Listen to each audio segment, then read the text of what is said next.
చిరునమ్మకమిస్తే చాలు నీ నమ్మిన బంటవుతాడు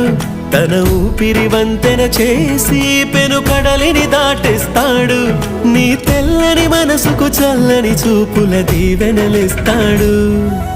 ఆంజనేయ